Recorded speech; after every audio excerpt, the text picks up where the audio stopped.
Hi everyone and welcome back to my channel. Today I'm sharing with you my Esther sweater from Petite Knit.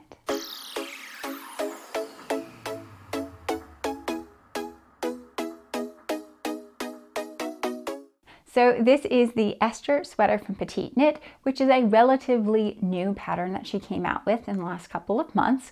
She came out with the jacket one first, which is essentially a cardigan, and I hemmed and hawed on whether or not I wanted to do it because it's an Aran weight knit. And for me, I tend to wear cardigans more in that transitional time period where I want to put on and take off a sweater. That's why I would grab a cardigan versus a pullover. And to me, it didn't really make sense to make an Aran weight for something that would be worn in a transitional period of weather. So when she came out with the sweater version with the same sort of like textured detail and design, I was like, yep, that's what I want to make. And so I picked it right up. So I've used 2 yarns held together. I've used just under 7 skeins of the Knit Picks Simply Wool Aran in the colorway Winkle. And I used 5 skeins of Knitting for Olive Soft Silk Mohair in the color Oat. I had originally wanted to make something in sort of like a pearl gray color. When you look at the Simply Wool worsted and Aran yarns that Knit Picks has, they have them sort of like segregated into like a warm tone brown section and more cooler tone grays. These are all completely natural wools, so they're not dyed. This is just like the color of the wool as it comes off of the sheep. So I previously had used all of the colors in the brown section, and so this time I picked the lightest color of the cool toned section, hoping it would be sort of like a pearly gray.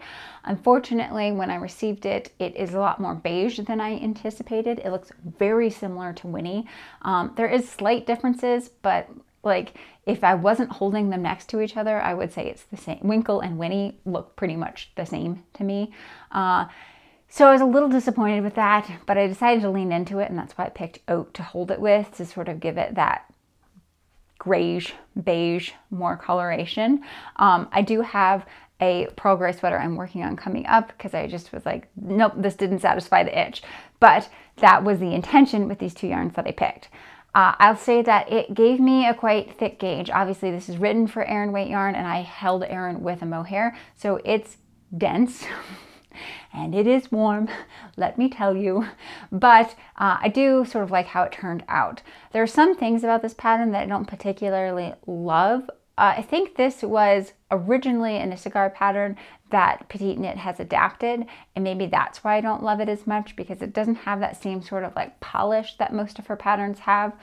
One thing I found that the sleeve pickup was a little bit too much, like you picked up too many stitches for the sleeves, and it does sort of like balloon out a little bit more, and that's not an issue I've had with any of her other drop shoulder patterns.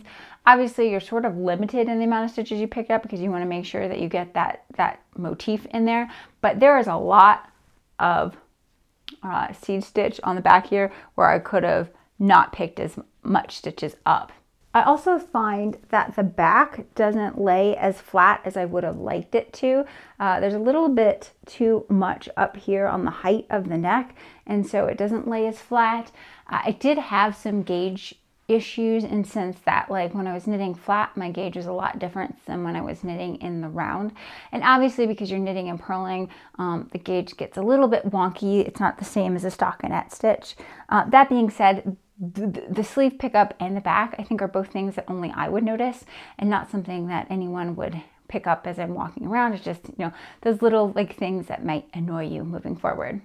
Another thing that I thought wasn't as polished, and it's the fact that like where the shoulder seam is and where this seam is just ever so slightly off. It's like 2 or 3 stitches off. And it's the same when you connect the front to the back, where those motifs are just a couple of stitches off from each other.